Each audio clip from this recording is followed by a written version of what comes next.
এই ৩-৪ দিন আগেকার ঘটনা বলছি।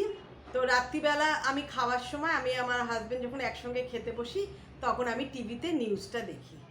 তো নিউজে দেখলাম দেখাচ্ছে ওই বসিরহাট থানা দেখালো। তার মানে ওদিকের আশেপাশেরই কোনো ঘটনা হবে। তোমরাও যারা ডেইলি নিউজ দেখো তারা এই ঘটনাটি জানো বা এই ব্যাপারটার সঙ্গে তোমরা পরিচিত।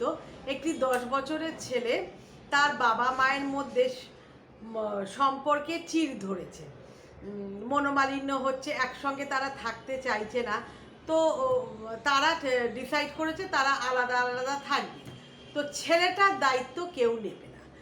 তার মা বললো না আমি ছেলেটার দায়িত্ব নেব না বলে তার মা পাত্তারি গুটিয়ে চলে গেল।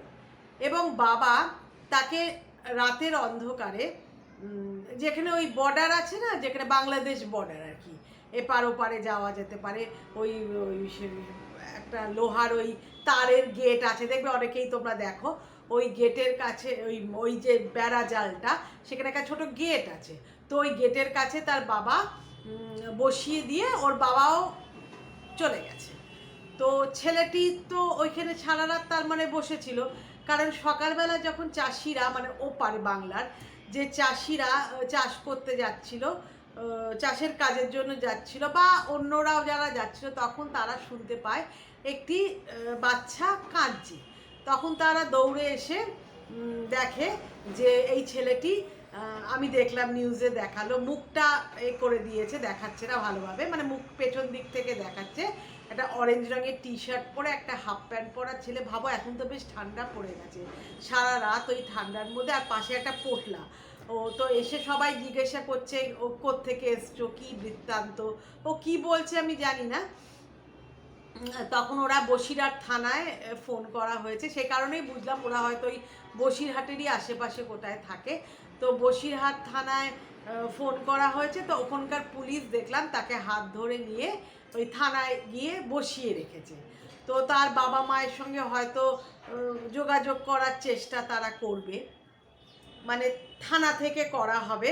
ছেলেটি একটি বেঞ্চে সাইড ফেসটাই বারবার দেখাচ্ছে, মুখটা ভালো করে দেখা যায়, শুধু চোখ দুটো দেখতে পারলাম।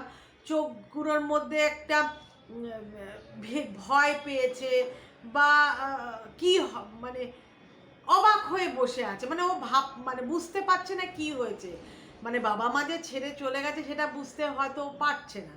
তো বসে আছে।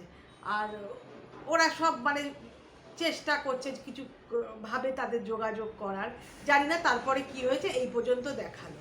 তো ভাবো, বাবা মারা তাদের ছেলে মানে সন্তানের জন্ম দিয়েছে, দিয়ে কোনো দায়িত্ব নেবে না।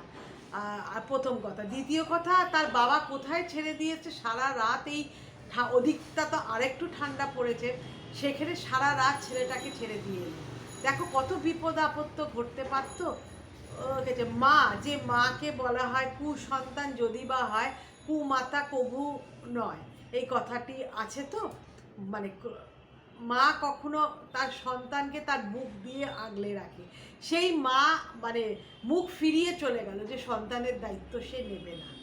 তো এটা মানে ঘোর কলিকাল আমার মনে হয়। তা কলিযুগের কি বলবো আর, মানে কত কি আর দেখতে হবে এই যুগে, এটাই হলো কথা। তো মা বাবার যদি মধ্যে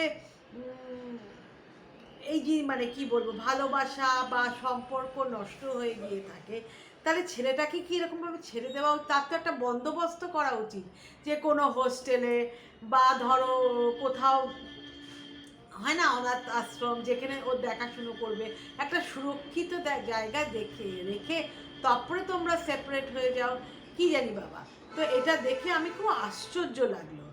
কিন্তু এই আশ্চর্য লাগলেও এইরকম ঘটনা আমার জীবনে আগেও দেখা আছে।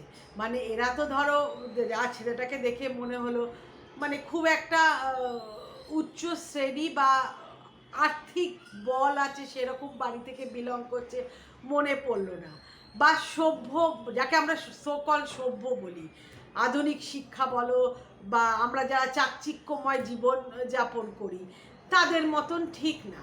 কিন্তু এই চাকচিক্যময় জীবন যাপন যারা করি তাদের মধ্যেও কিন্তু এইরকম ঘটনা ঘটেছে আমার চেনা জানা, সেই নিয়েই আমি আজকের বক্তব্য, মানে সেই নিয়েই আজকে আমার বক্তব্য। তার আগে আমি আমার গুরুদেব পরম ভগবান ভোলানাথের নাম স্মরণ করে তার চরণে অসংখ্য প্রণাম জানালাম। এবং তোমরা প্রত্যেকেই নিশ্চয়ই খুব ভালো আছো, আর আমিও বেশ ভালো আছি। যদি মনে করো যে আমার কথার মধ্যে একটুও মূল্য আছে, একটুও যুক্তি আছে, তাহলে প্লিজ আমার চ্যানেলটিকে সাবস্ক্রাইব করে আমার পাশে থেকো। হয়তো আমি সেরকম গুছিয়ে বলতে পারি না, সেটা তোমরা একটু ক্ষমা করে দিও। তো করে আমার পাশে থেকে আমার হাতটা প্লিজ ধরো, আমার খুব দরকার তোমাদের বন্ধুত্ব। তো আমার পাশে এসে দাঁড়াও, তোমাদের ভালোবাসার বড়ই প্রয়োজন আমার। তা আমি এগিয়ে চলছি। আমি যেটা বলতে চাই, আমার বড় মেয়ের সঙ্গে একটি মেয়ে পড়তো, তার নাম দীপান্বিতা। দীপান্বিতার মা তাকে স্কুলে দিতে আসতো, সঙ্গে তার দাদু। কারণ দীপান্বিতার মায়ের বক্তব্য সে গ্রামের মেয়ে, সম্ভবত ওই রানাঘাটেরও ইন্টিরিয়ারে তার বাপের বাড়ি। তো সে কলকাতা শহরে সেরকম কিছু চেনে না, বা সে ভয় পায়, বাসে ট্রামে উঠতে সে ভয় পায়। বিয়ে হয়েছে গড়িয়াতে, মানে এই দীপান্বিতাদের বাড়ি ছিল গড়িয়ায়। তো সেখান থেকে সে আর তার শ্বশুরমশাই দুজনে মিলিয়ে এই বাচ্চাটিকে, মানে দীপান্বিতাকে স্কুলে ছাড়তে আসতো। তো আমিও ছাড়তে যেতাম। তো যে আমার মেয়েকে, যদিও আমার মেয়ে পরবর্তীকালে 1 মাস হয়ে যাওয়ার পর স্কুলে বাসে আসা যাওয়া করতো, তবু প্রথম কদিন আমি গেছি। তার ফলে কি আলাপ হতো এক জায়গায়, মানে স্কুলের বাইরে আমরা জড়ো হয়ে গল্প করতাম। মেয়েটি সুমি বা সৌমি নাম, আমার ঠিক এখন মনে পড়ছে না, বউটি আর কি, বউটি অসামান্য সুন্দরী।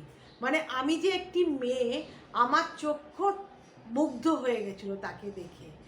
যেমন গায়ের রং, তেমনি তার মুখশ্রী, তেমনি মাথার চুল, এত বড় একটা খোপা বাঁধত, মানে মুখের থেকেও তার খোপাটা বড়। তো একদিন আমি বলেছিলাম যে এই তুই একদিন চুল খুলে বা বিনুনি করে আসবি তো, কীরকম তোর চুল দেখবো। তো সে আমার কথা মতন এসছিল বিনুনি করে। তার হাঁটুর তলা পর্যন্ত চুল, এরকম মোটা তার বিনুনি, জানো, মানে আমি মুগ্ধ হয়ে দেখতাম। এবং কথাও বলতো খুব সুন্দর।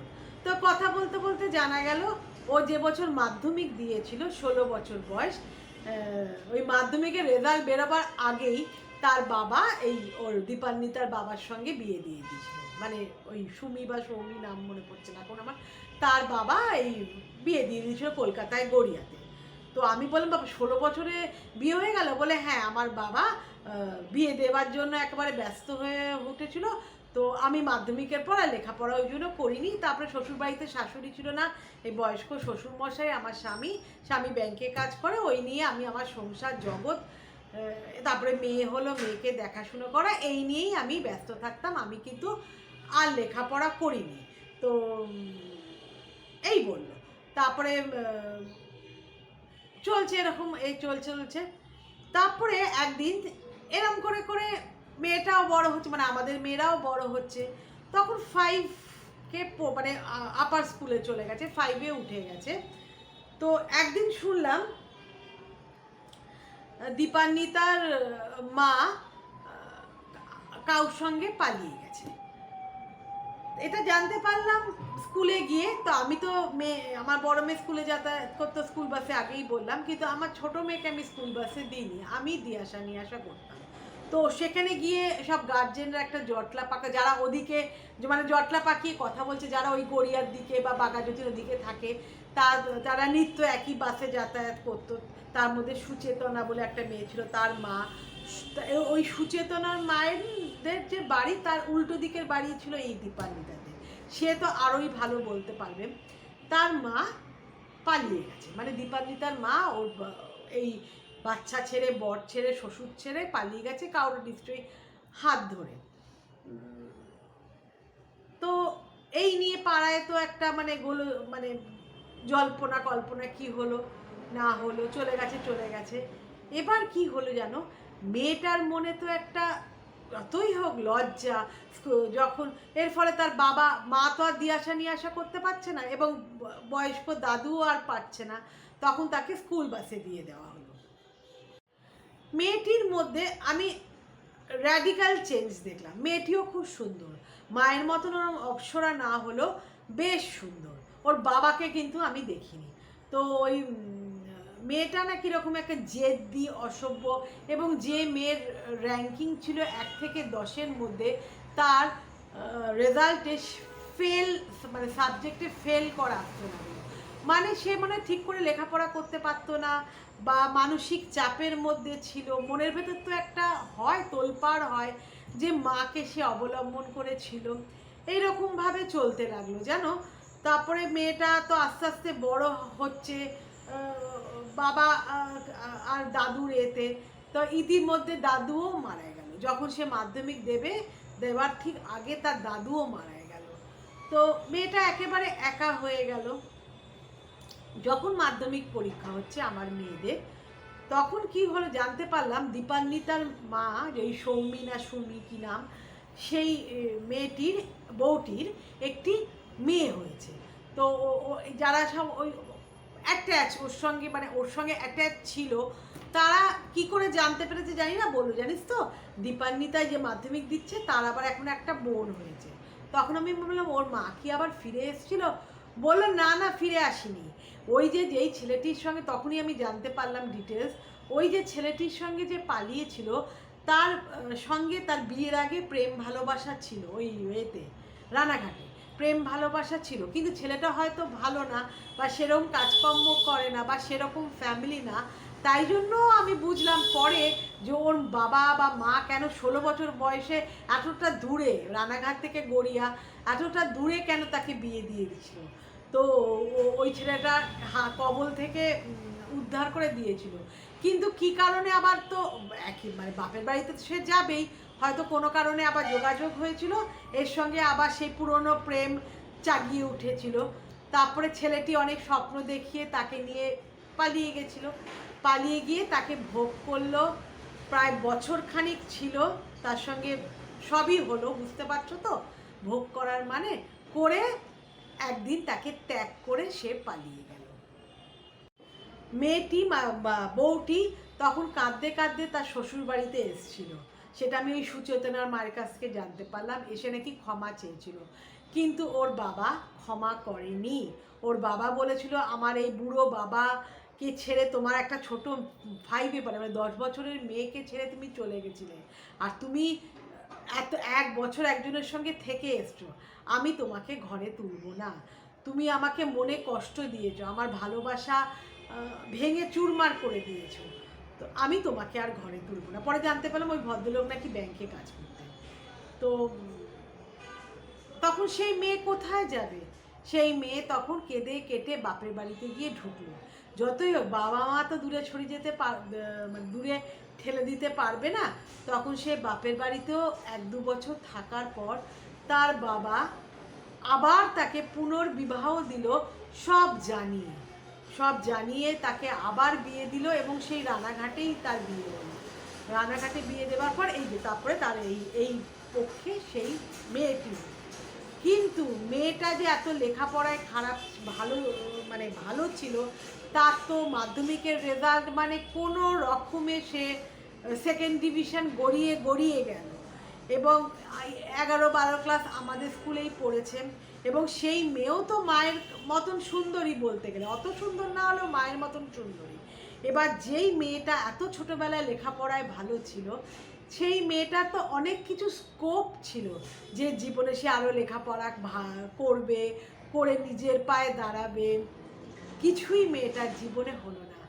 11-12 পাস করে ফার্স্ট ইয়ারে, মানে 12-এর পরীক্ষা, মানে ফার্স্ট ইয়ারেও তখন ভর্তি হয়নি। ওই 11-12-এর, মানে 12-এর উচ্চ মাধ্যমিক দেওয়ার পর ওর বাবা একটি ভালো সম্বন্ধ দেখে মেয়েটির বিয়ে দিয়ে দিল। ওই বাঘাযতীন বা পাটুলি ওইসব দিকে ওই দীপান্বিতার বিয়ে হয়েছে। তারপরে শুনেছি ওর বাবা ওর যে শ্বশুর বাড়িতে নাকি লেখাপড়া করিয়েছে, মানে গ্র্যাজুয়েশন করিয়েছে। তো মেয়েটার ভবিষ্যৎটা তো একদম নষ্ট হয়ে গেল ওই দুশ্চরিত্রা মায়ের জন্য। একটা মায়ের অনেক কর্তব্য, তার ছোট ছোট চাহিদা, ছোট ছোট আশা আকাঙ্ক্ষা বিসর্জন দিতে হয়। একটা সন্তান জন্মের পর তার রাতের ঘুম চলে যায়, তারপরে অনেক কিছু তার বাবা হয়তো, বাবার কাছে সে হয়তো বলতে পারবে না, তার মায়ের কাছে হয়তো সে বলেছে, সেই মা তার সাধ্য অনুযায়ী হাতের অনেক সময় হয় না, আমরা ছেলে মেয়েকে নিয়ে কোথাও বেড়াতে গেছি, যেমন আমি হোম মেকার, আমি তো চাকরি করি না, তো হয়তো একটা আইসক্রিম খাবো বলেছে, তখন কি আমার সেই বাস ভাড়ার টাকা বা আমার সেই হাত খরচা বাঁচিয়ে তাকে খাওয়াতে হয়। তো মারা অনেক স্যাক্রিফাইস করে এবং মায়েদের তুলনাই হয় না। কিন্তু এই কথাটা আমি কোন লজ্জায় বলবো, এই দীপান্বিতার মা একটি চরম উদাহরণ দিয়ে গেছে যে মা কত খারাপ হতে পারে।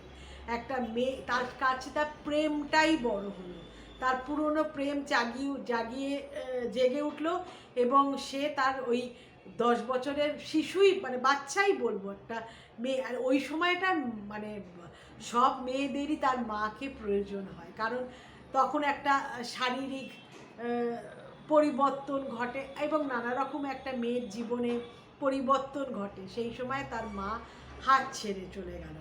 এবং আরেকটা কথাও বলবো যে বাবা মারা তাদের মেয়ে বা ছেলে উভয়ের কথাই বলবো, মনের কথা যে সে কী চায়, কাকে বিয়ে করতে চায়, কি করতে চায় না জেনে জোর জবরদস্তি করে বিয়ে দেওয়া উচিত না। আজকে মনে হয় ওই সুমি বা সৌমি যেই হোক, ও কিন্তু অসুখী ছিল তার মানে, কারণ ওর মনটা কিন্তু তার ওই রানাঘাটে ওই ভালোবাসার কাছেই পড়েছিল। তো তার বাবাও তো খুব একটা ঠিক কাজ করেনি। হয়তো ছেলেটা ভালো না, হয়তো ছেলেটা রকবাজ বা লোফার হতে পারে, জানি না, হয়তো সেরকম কাজকর্ম করতো না, সেটাও হতে পারে, সবই হতে পারে বলছি। কিন্তু একবার তার মেয়ের মনটার দিকেও তাকানো উচিত ছিল।